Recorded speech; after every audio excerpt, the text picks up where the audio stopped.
All right, let's go ahead and get started. We'll let, of course, folks continue to join, but we're so happy that you're here with us today. Thank you all for joining us for the continuation of our HSI webinar series centering servingness.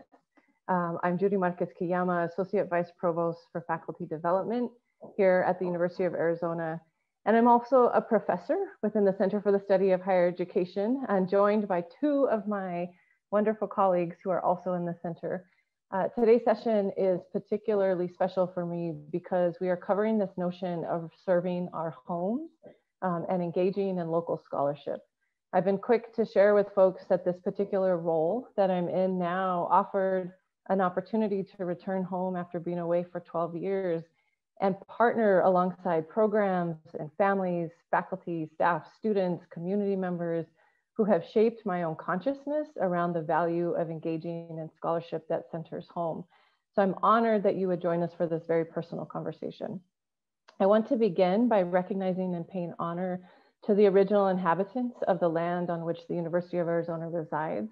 This region includes the ancestral homelands of the Tohono O'odham Nation and the Pasquayaqui tribe, and we offer our gratitude in being able to share knowledge on these indigenous lands.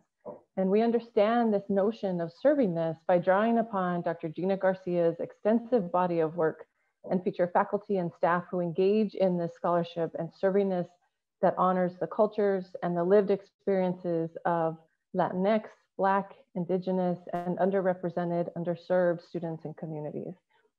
And many of you have heard me say this over and over. Our goals for the series are threefold. By spotlighting current scholarship, we offer examples of the rich ways in which servingness is enacted by faculty and staff across the institution. And we invite others both on campus and nationally to learn about and engage in these efforts. And we build knowledge together. Each month we address the question, what next steps are needed to build institutional capacity around HSI servingness? The university received its HSI designation in April of 2018 and has been recognized by both Excelencia in Education and the Hispanic Association of Colleges and Universities for leadership and commitment to Hispanic and Latinx student success. So as I mentioned, I'm joined by two outstanding colleagues with whom I share an academic home in the Center for the Study of Higher Education in the Department of Educational Policy Studies and Practice. Karina Salazar is an assistant professor. Her research program analyzes whether the enrollment management practices of public universities undermine access for underserved student populations. Her dissertation, titled "The Wealth and Color of Off-Campus Recruiting by Public Research Universities," explores how university recruiting efforts spatially discriminate against high schools and communities with predominantly low-income students and students of color.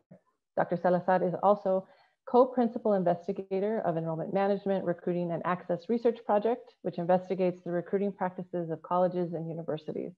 Her work has been featured by the New York Times, NPR, CNN, Inside Higher Ed, the Chronicle of Higher Education, Forbes, and the US News and World Report. She is a local Tucsonan, proud graduate of Sunnyside High School. She completed her graduate work here at the University of Arizona, where her research was funded by the American Educational Research Association. Jameson David Lopez, JD Lopez, is an assistant professor. Dr. Lopez is an enrolled member of the Quezon tribe located in Fort Yuma, California.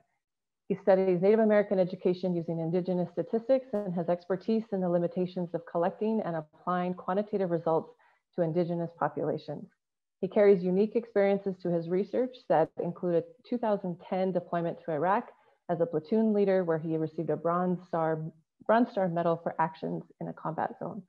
As an indigenous quantitative researcher with expertise in the limitations of collecting and applying quantitative results to Native American populations, he tends to examine research through a tribal critical race theory lens, which contends government policies towards Native Americans focus on the problematic goal of assimilation. This challenge often results in a relatively low number of Native American voices in comparison to dominant culture voices in quantitative research, but can be overcome through increasing Native American participation in academic and policy discourse, and including Native American voices in quantitative research through indigenous statistics. So our plan today is a little bit more informal, in that we'll each take about 8 minutes to share with you about our scholarship, how our scholarship centers home and local communities. And then we'll move into a little bit more of a moderated conversation. We'll open it up, of course, from questions from all of you, which have been excellent over the past few months. And we'll monitor the chat and the Q&A. And when we get to that Q&A portion, we'll invite you to unmute so that you can ask your questions. So please help me welcome today's guests. We'll start with Dr. Karina Salazar. Thank you, Judy. Thank you, everyone. Good afternoon. Thank you all for being here. As Judy introduced me very graciously. Thank you. So my name is Karina Salazar. I'm a local Tucsonan. I'm a 3-time alumna of the U of A, and I'm now an assistant professor in the College of Education. And like my colleagues on the panel, my research focuses broadly on college access. And I specifically analyze how the recruiting and the marketing practices of colleges and universities may undermine access for students of color and for low-income students. And really, I began this work as a PhD student when my advisor and I basically, I knew that I wanted to study college access. And so as a way to kind of get to know each other, my advisor and I, we kind of compared our college stories. And so I told him I grew up schools on the south side of Tucson. It's one of the poorest and predominantly Mexican-American communities in the city. And I told him I was this stellar student in all the ways that, in all the traditional ways that we tend to kind of measure academic achievement. I had a 4.3 GPA. I graduated in the top % of my class, took every AP and honors class offered at my high school, and I did well in the SATs. And as I told him at the time, I believed that I was just somehow lucky to end up at the U of A straight after high school. You know, I told him I didn't know anything about the college going process. I somehow managed to submit my admissions application. I only submitted one. I only applied to the U of A. I didn't even apply to ASU or NAU. And I completed my FAFSA, I remember, with my mom by having basically to translate back and forth from English to Spanish. And so, you know, I told him I never had any help with any of these processes. I never saw any university recruiters on my campus, never saw any college fairs advertised nearby. And so, you know, the only folks that kind of frequently visited my high school was the community colleges nearby. So predominantly Pima Community College and military recruiters. And so my advisor, he gave me permission to tell his side of the story. He grew up with parents with advanced degrees in a wealthy, predominantly white suburb of Boston. He says that he was kind of this B average student that often sought out ways to get out of extra work and extracurriculars. Yet he kind of talks about how, like, starting his junior year, he began to get all the glossy brochures, all the swag bags from colleges and universities across the country. And he himself kind of thought, like, what do they see in me? Like, I'm this B average student. I'm getting all these, you know, goodies and swag from colleges and universities across the country. And he talks about how, you know, college recruiters were, you know, often filling his high school gym, tabling and soliciting admissions applications at college fairs. And these fairs happened, you know, multiple times a year. And so we began to think about our college, our kind of college going stories in relation to studying college access and public discourse about inequality in college access, about who goes to college and who doesn't go to college, generally draws on explanations that blame students, families in K-12 schools.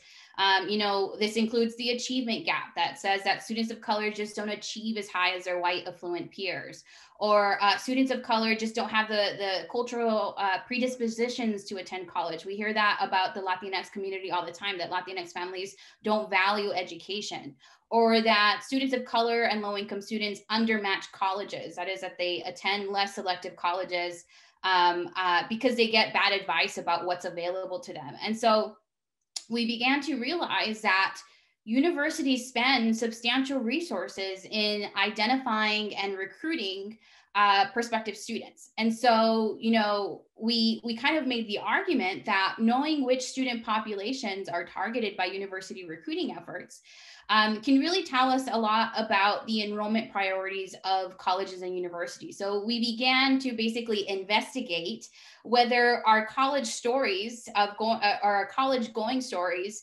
of mine growing up on the south side of Tucson and not being recruited versus his story of growing up in a predominantly white affluent suburb and being recruited by many colleges and universities, whether that was an anomaly or if there was something, or if the enrollment management practices of colleges and universities and their priorities were somehow systematically biased against low-income communities and communities of color.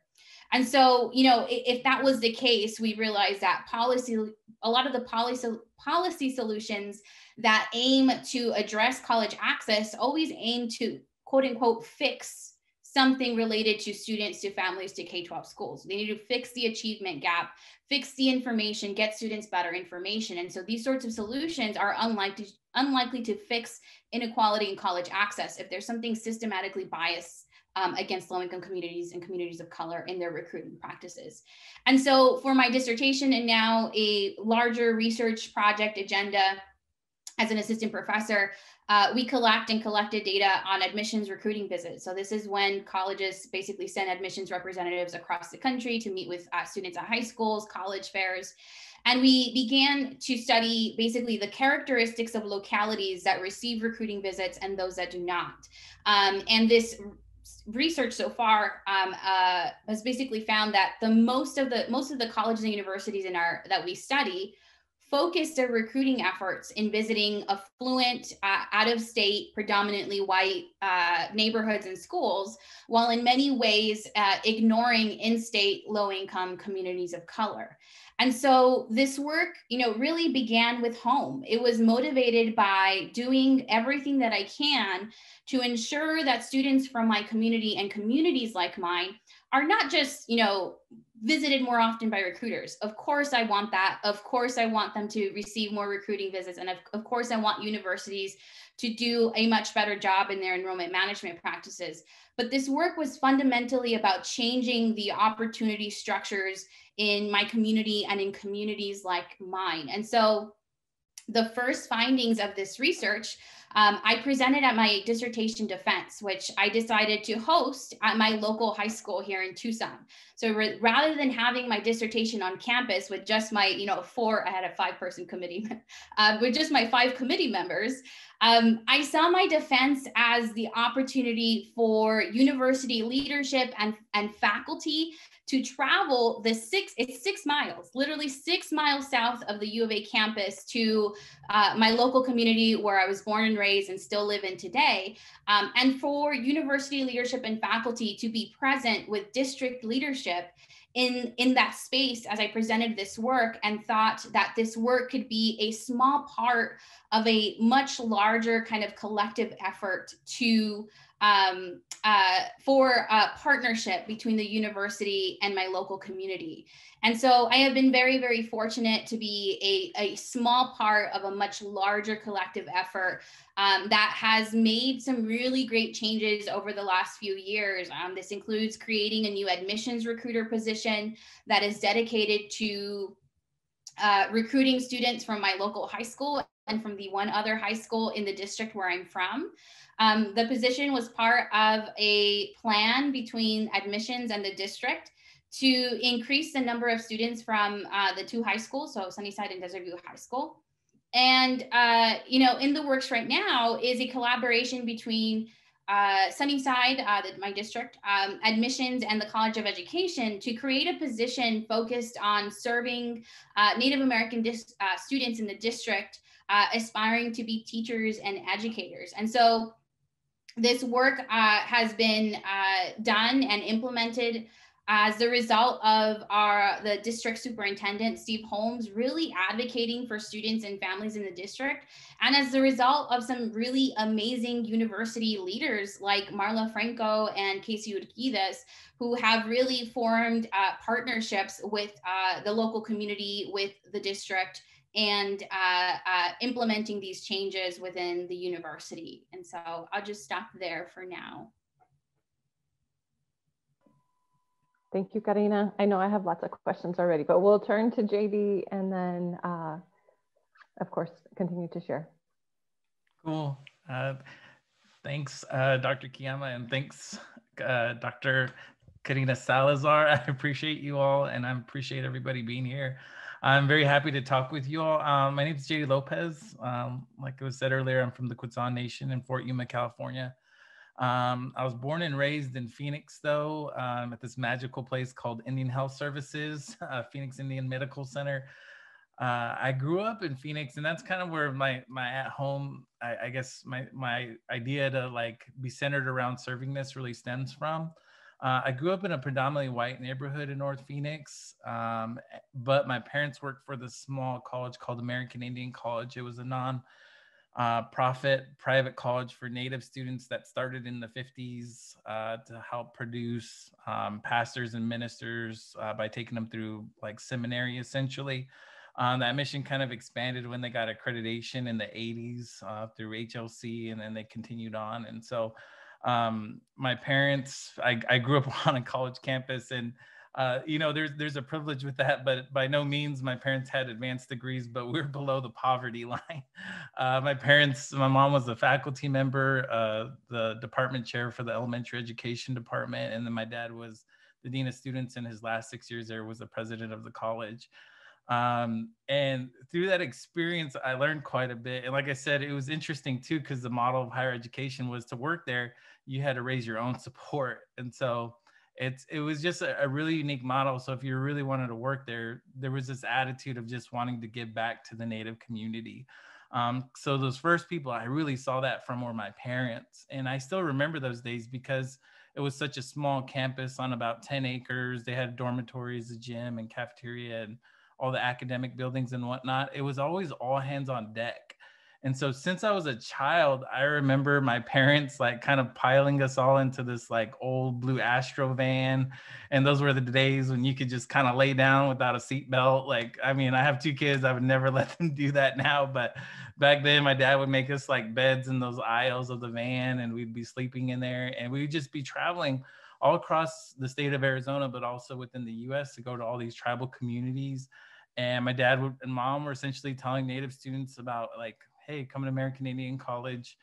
And this was before the gaming days, like early 90s. And so it's not like there was nice hotels or that were there with the casinos or anything like that. So we were always at the mercy of like the people. And so we would end up staying at random people's houses, like on the res, and sleeping in living rooms and couches, and somebody get kicked out of their room.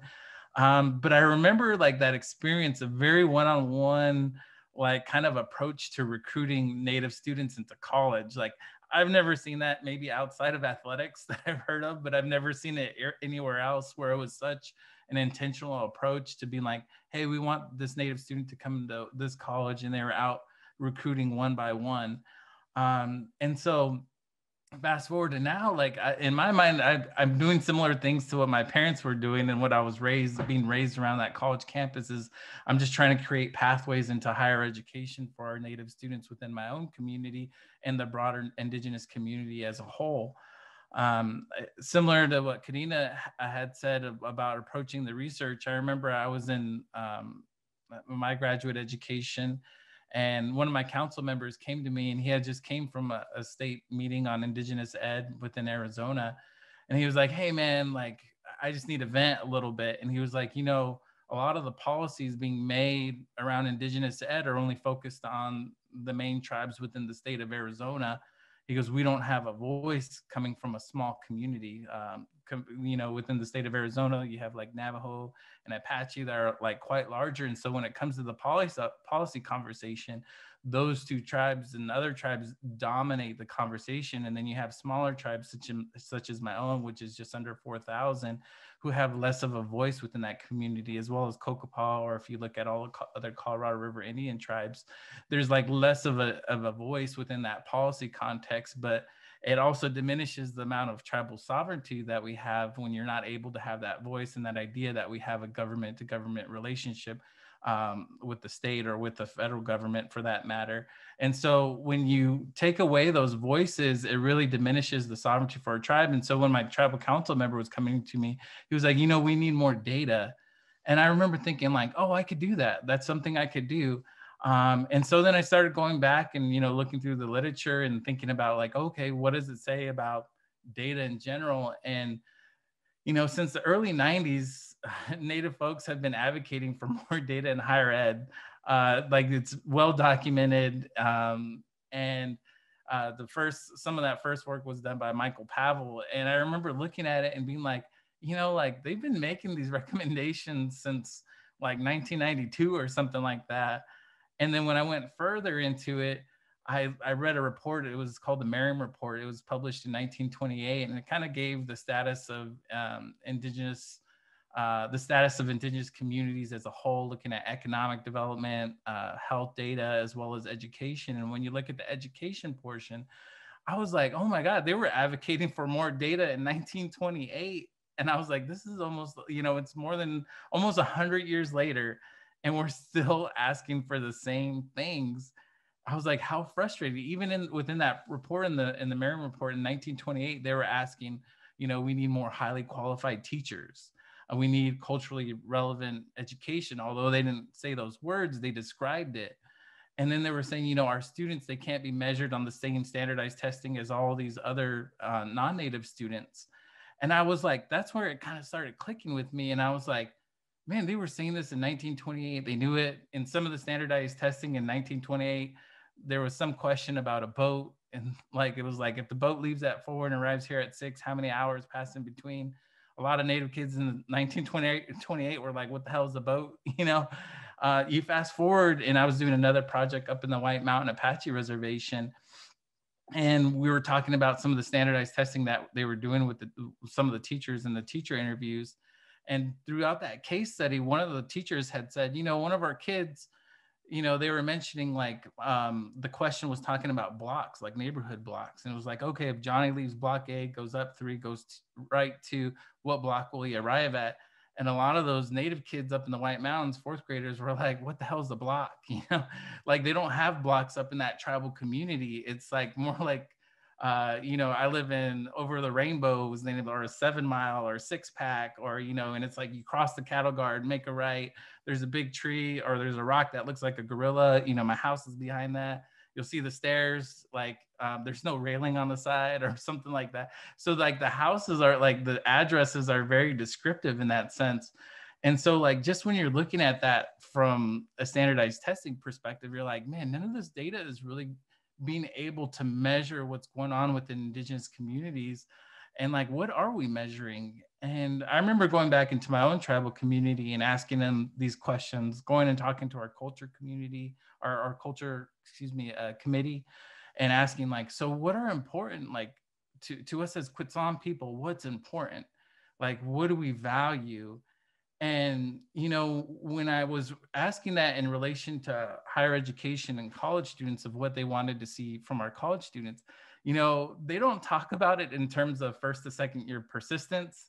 They don't really talk about GPA. They don't talk about graduation rates. Really, what they really talk about in those conversations is the students' ability to give back to the community.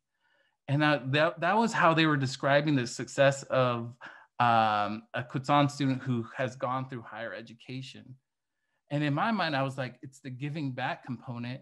And I was like, well, if that's what's most important in measuring success, why aren't we measuring that as opposed to 1st to 2nd year persistence, as opposed to graduation rates and GPA? And, you know, in reality, it doesn't happen in academia, but it doesn't mean we can't do it simultaneously. And so that's somewhat of what my research has been going after, is like, how do we measure those difficult constructs like giving back or cultural identity? How do we implement that into survey research?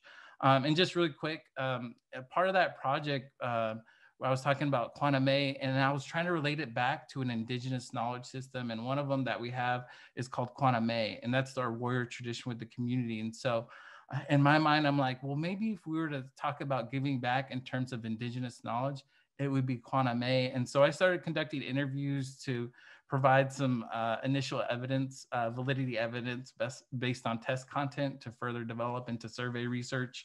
If you'd like to check out the documentary or the short video, it's 10 minutes and I put a link in the chat. So I'll end there for now, and thanks, Dr. Kiyama. Thanks so much, Judy. So this is the first webinar where I will share a little bit as well about my own kind of background and research. I do have a couple of slides, but I promise they're images, so they're not super formal. So I'm going to share my screen.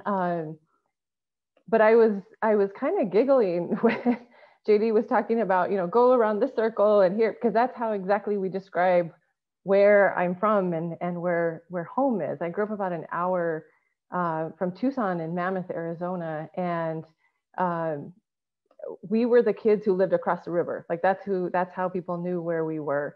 And our ranch was the one that had the silver post, and that's how we told people how to get to us, right? Like we're across the river, go 1 mile, and we're the ranch with the silver post. So all of this sounds so familiar to me, and the ways in which you both have talked about the values that came from your families and your home community and your schools has been so much of what has, like I said, built that consciousness in me of what's important in terms of serving community through our scholarship and defining what servingness means. And I pulled 2 quotes from 2 of my first publications.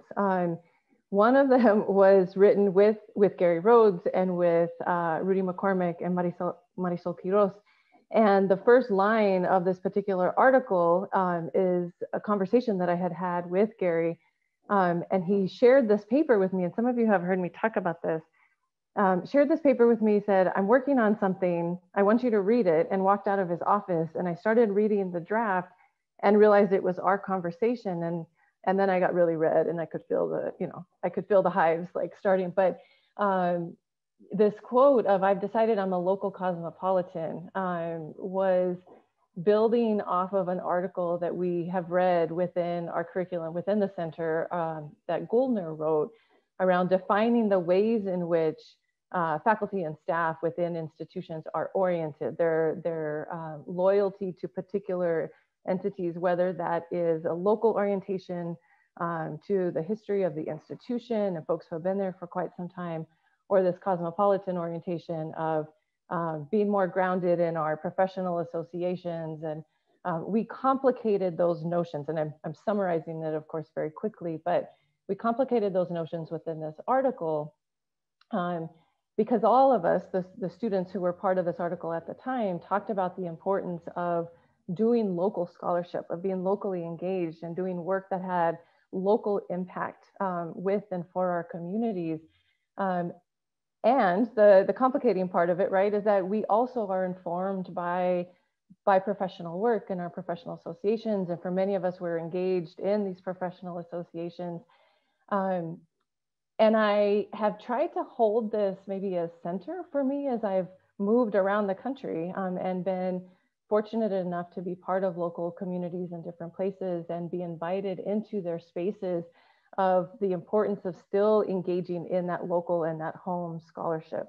And the second one, the quote up on top, is from a testimonial article that I wrote with my sister scholars, Michelle Espino and Susana Munoz.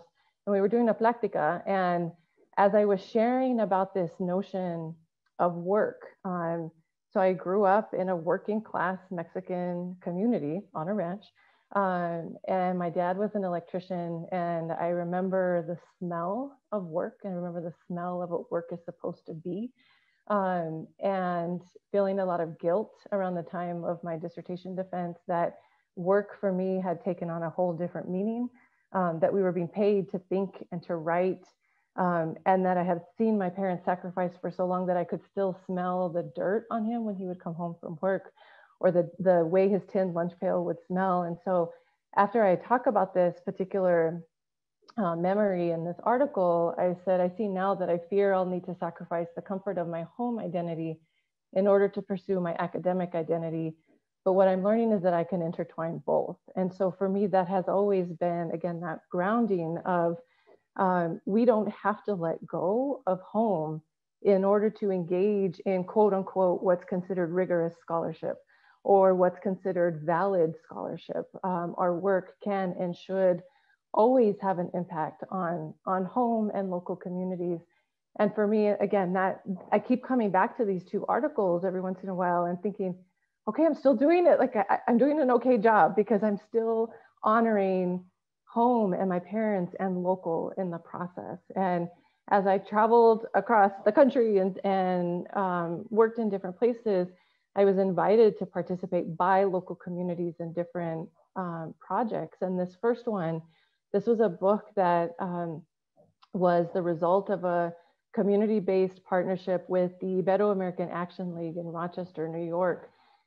They served largely a Puerto Rican community. Rochester had the second largest Puerto Rican community in the state after New York City. And it was very much a circular migration pattern for these families that would come often in search of economic opportunities. They would settle in Rochester for a little while when there were family members there and economic pursuits, and then oftentimes would move to different cities almost in clusters, right? Like we see within Funds of Knowledge work. But they were very frustrated. The community was frustrated at the high dropout rates of Latino students in the local school district. And they had been documenting it for years. There were 30 years worth of reports. This community had been very activist in nature, very much advocating. But the administration wouldn't listen to them if they weren't partnering with a formal research project and faculty. So they invited us to participate. We approached it very carefully because there was a lot of history of harm and politics and division between Black and Brown communities, particularly in that area, that positioned the communities against each other. And we spent probably a good 10 months just working to build relationships and just working to develop together what initial questions might need to be asked. They really were the ones who decided they wanted us to talk directly with parents and families and students who had been pushed out of the system to understand what their experiences were, where those key transition points were for them. And they told us, we don't want another report that's going to sit on the shelf. And so the end result became a book. And it was very much guided again by the families. And the image on the front is by an artist, Ricardo Levins Morales, and it represents all the findings within the study itself. It represents the suitcase is the shape of Puerto Rico, and there's all the different cities that this youth has traveled to and with. The bottom part says, I don't need Nadia to tell me si soy Boricua, which really represented the bilingualism of the community, but it also represented the lack of translation and interpretation services that were not available in the schools. But what we did was try to document the process of engaging in this work. And it starts with the community writing their story about the history of activism and advocacy. We go through, of course, the methods pieces, the engagement with local media, all of those components, but it ends with the local superintendent then responding to recommendations and talking about the changes that were going to be made moving forward. I have others as well to show some of the partnerships and the scholarship. I'll save those because I know we're getting a little bit short on time and I'd rather hear from all of your questions, but I want to make sure just to name and honor the partners, which have been Rise Colorado in Aurora and Denver area. They largely serve refugee communities. And this particular image is of a school board candidate session that the family set up, Burmese, Nepali, Spanish-speaking families. And I love it because you can see they have their translation sets on, but they were running the show. I mean, it was all family driven. And then the next one similarly is, of course, is my longtime work with the College Academy for Parents here in Tucson and here at the U of A. And it's back to what Karina says, just dispelling this notion that families are not engaged or not involved. I mean, the first night of the welcome event, the bottom picture, and these are all shared, all the pictures are shared with permission. There were over 300 families who came, and this was a few years ago. And so we need to move past these deficit notions that our families, our communities are not involved in this process. There are well-documented, and JD said the same thing, well-documented literature, reports, everything else that suggests that they have been active in these processes for decades.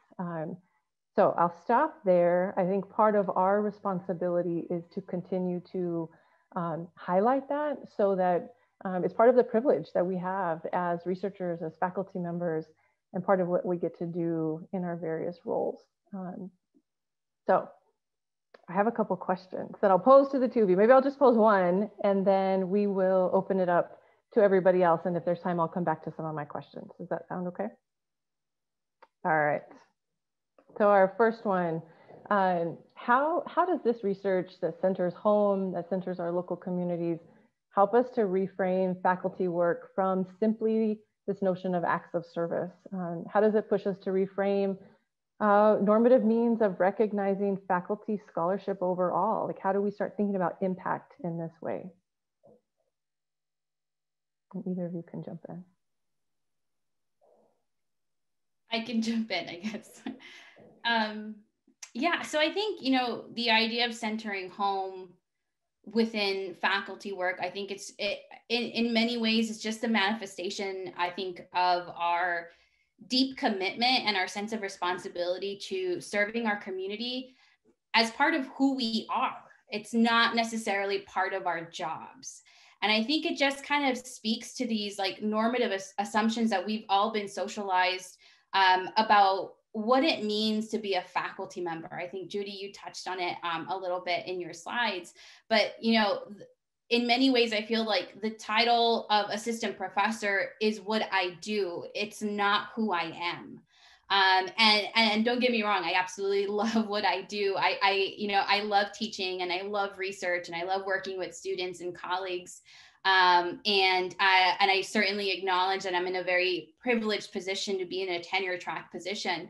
But in many ways, I feel that if what I am doing in my teaching and in my research is enough for the academy, and if it's enough for tenure, then that's great. You know, I would love to do this job for many, many more years to come. But if it's not enough, if what I'm doing is not enough for the academy, and if it's not enough for tenure, that's okay too, because my sense of self, my sense of purpose is not grounded in academia. It's grounded in my community and in my family and in who I am outside of this job. And so I think in many ways, centering home is just a manifestation of who we are and how we kind of push these normative assumptions about what is faculty scholar, right? What Judy just said, what is rigorous scholarship, quote unquote, rigorous scholarship? What is the right way to be a faculty member? What is the right way to come into this job and get tenure? I mean, I agree with everything that Dr. Salazar said. I think for me too, I think part of that, just to expand a little bit, is I think the community sometimes for me kind of dictates my research agenda a little bit as well, just based on the needs that you see in the community. I know, like I said, like just from the initial part of me wanting to look at more data kind of came from, you know, tribal leadership and the need that came from there. Right now, there's something I've been talking about for the last couple of years, and it's been something we've been pursuing too, is like the need for more farmers within our tribal community. We have 44,000 square acres of farmland with water rights to the Colorado River. And so trying to create pathways for some of our native students to go into the agricultural kind of field. And so that's something that I've been like, it's been in my mind and been in conversations with a few folks from Ag Ed and trying to explore like, okay, how do we get like some of our students into these pathways and support them and like their persistence, but then also really going back into the tribal community so we could start taking over some of these industries where we're getting, you know, pennies on the dollar from, you know, land leases as opposed to running it ourselves. And so I think in those, in that sense too, and how we're framing our scholarship is like the community sometimes does dictate our scholar, or does dictate my scholarship. I can't speak for other folks, but I know it may be somewhat different than what we see in some other faculty members too as well. I have shared something very similar in that I always say I take my cues from the community, right? Like, so that's not us going in and saying, I have this new research project and I want to start it. It's invitations in or calls to action where we're brought in different ways. And for me, it's always been that, and I shared this the other day in a session around trying to be strategic, recognizing that, yes, like there are still steps that we have to take to get tenure and promotion in the academy. But we can do both. They don't have to be community-based research, or PAR doesn't have to be over here, and then traditional research over here. It can be combined, and that when I produce a community presentation and hand over slides and data back to the community so they can use those as tools later on, I can also write a published article on it. Or when a community organization asks for a number of research or practice briefs, I can accompany that by a peer-reviewed article. And so I think there are ways to engage in disseminating our work for multiple audiences. And I think we need to be able to pivot, to use a word that's become very popular this year, right? Pivot for multiple audiences so that it's accessible, and so that multiple people can use it and draw from it.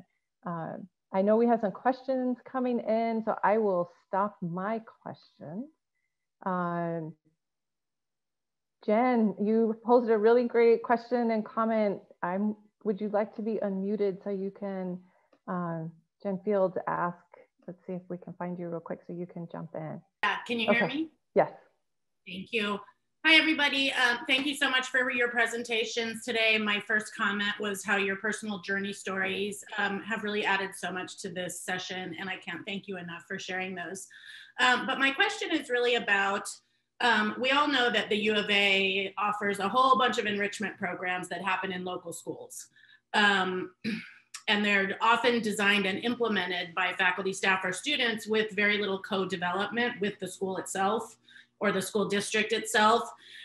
So I was wondering, Karina, like I know, for example, we have some STEM programming specifically for Latina girls at Desert View High School. I don't know when you graduated, but if you might have known about that. But I'm wondering if while you were there, you participated in any of these enrichment programs. And even though they're not specifically recruitment programs, did they have a positive or negative, any impact on your ideas or thoughts about going to college at U of A or wherever? But moving forward, how can we consult or work with those folks on campus who are offering those types of programs to make them more intentionally, not just teaching STEM content or whatever the content may be, but a better recruitment tool and more co-developed? Yeah, that's a fantastic question and fantastic comments about, I think we tend to kind of lump these, at least in kind of admissions work, we think about these efforts as like outreach efforts, right? That start out, they're not necessarily recruiting, but they're kind of outreaching to local communities. And so I wasn't part of, I graduated quite a while ago. I have a baby face, but I graduated quite a while ago. And so in high school, I was not part of any sort of like outreach programs. I do remember one program at the middle school. I'm totally blanking on the name, but it was focused on math and science. I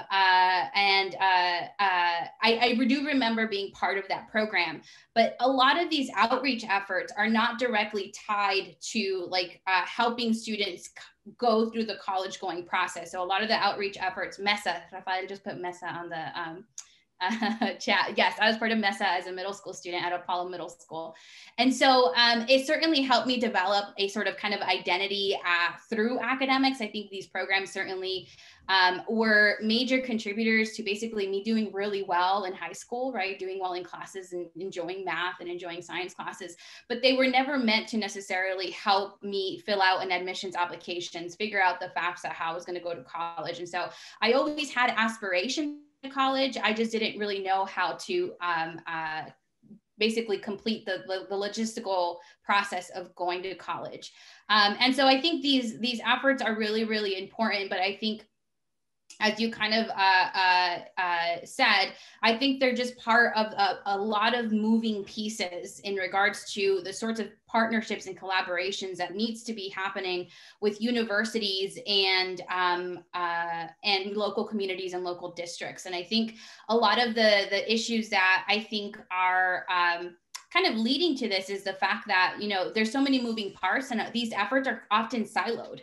they're siloed in particular colleges and particular programs with particular faculty. If that faculty leaves, that program is kind of, no longer in place. And so I think there's so many great things that are happening with in universities that help to outreach to local districts, but I think there just needs to be a better collective effort across the entire university that puts these moving parts together for the benefit of local districts and with and for local districts, not just necessarily university using local district, as Judy said, to like basically increase their research and their scholarship productivity. Bertho, I know you also had a question, so we'll invite you to unmute so that you can ask.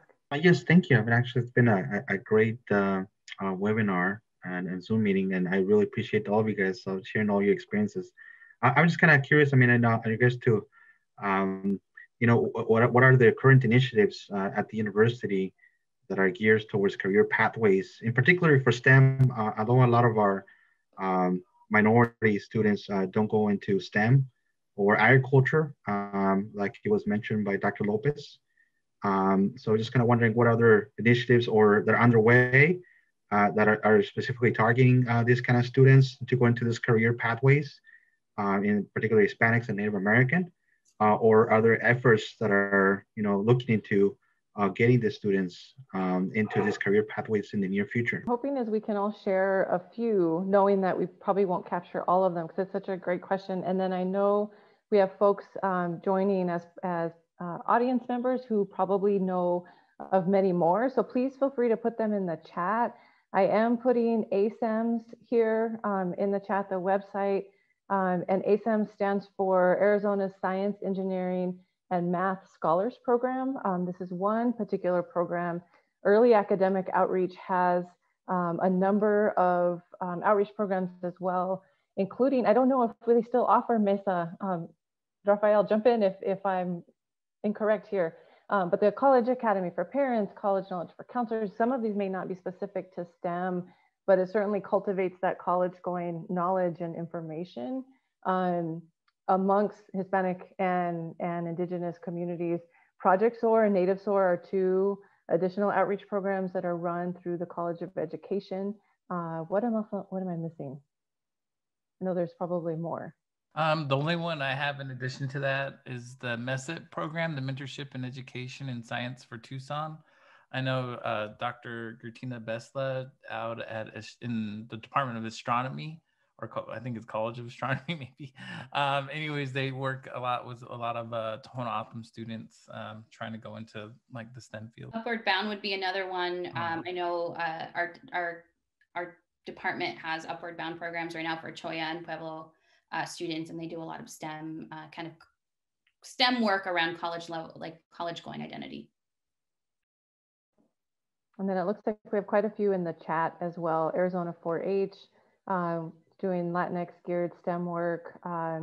Yes, MESA is still offered. So there's the EAO education or Early Academic Outreach website, Upward Bound, Project Familia. Yes, this is our new one, just part of the Title V grant.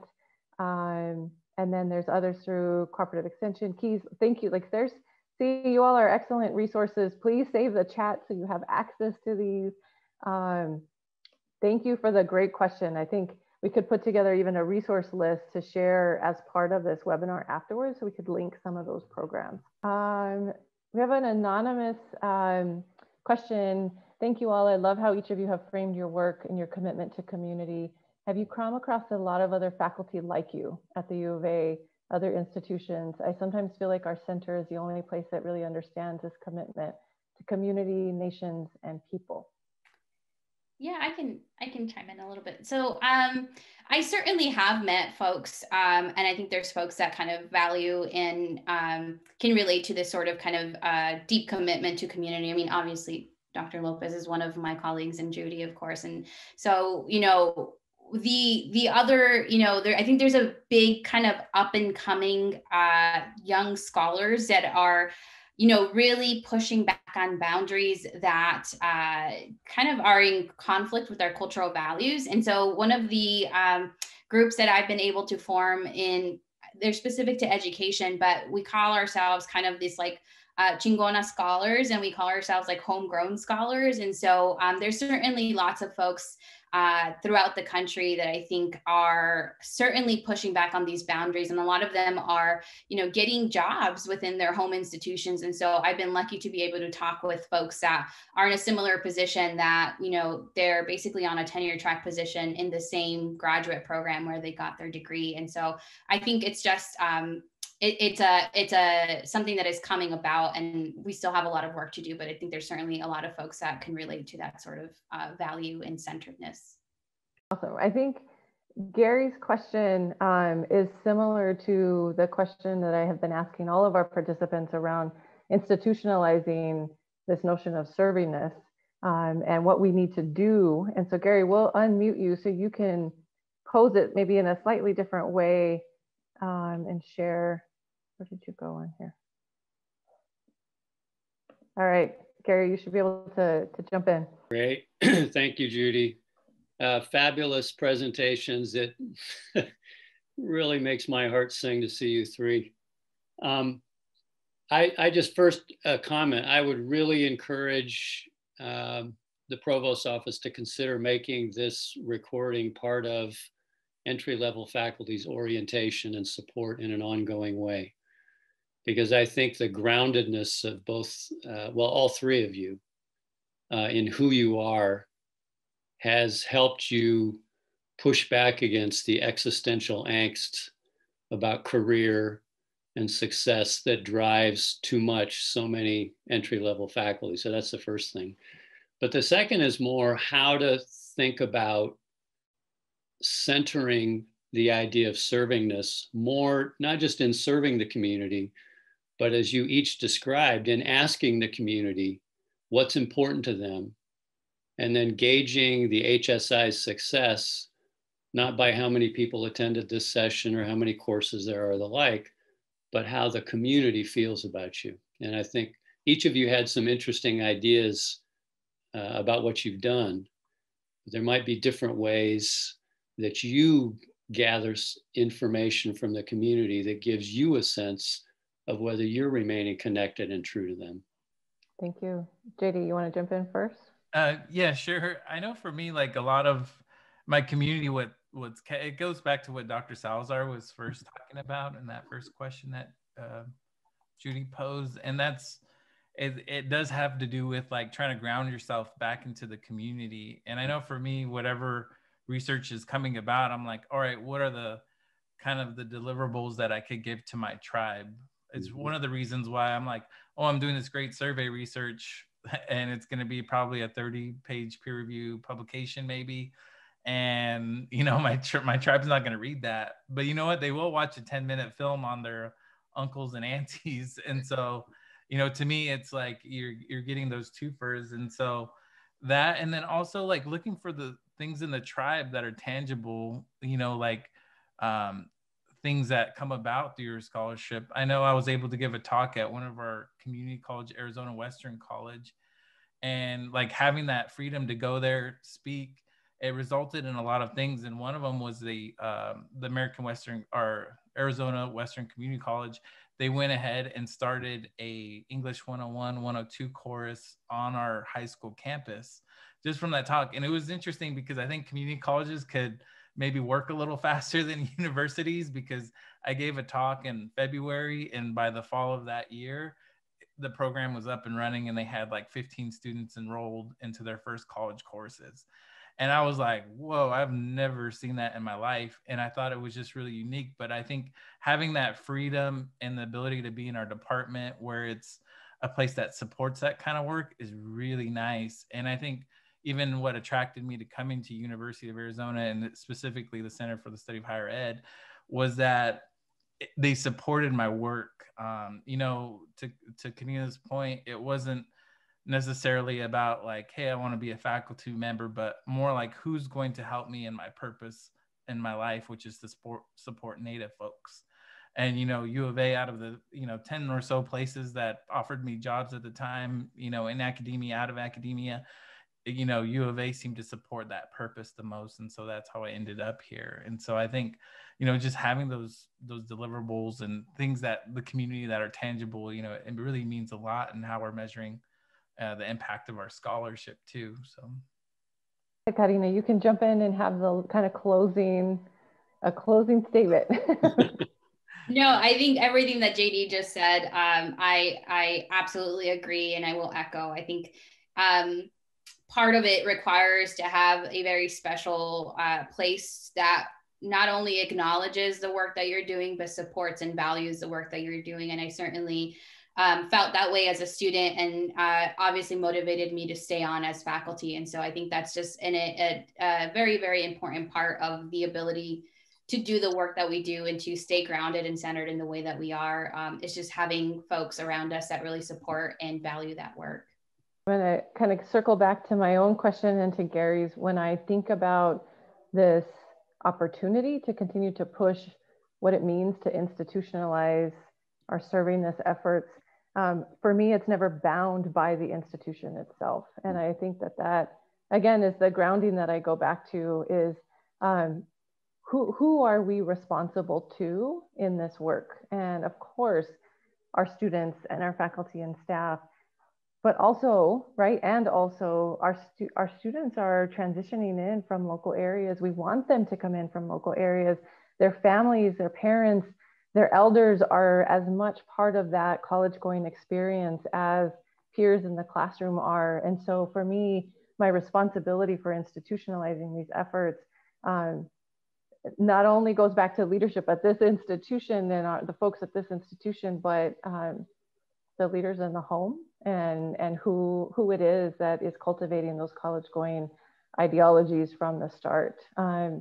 So we have to end here. I don't want to. These are two amazing people who we could just keep chatting with. I hope that this has been useful and informative for folks. We have one more webinar next month with Mexican American Studies. I hope that you all can join us. There is a wonderful history of serving-ness within Mexican American Studies as well. We'll put this recording up so it's accessible for folks, and we'll put up the resources. But please help me thank Karina and JD for their time, for their wisdom, of course, for their brilliance and their commitment to home. Thank you. And thank you to Monique Beltran for all your behind the scenes in helping getting everything organized. I appreciate all of your questions. Please follow up with us if we didn't answer one of your questions, and I know all three of us would be happy to connect.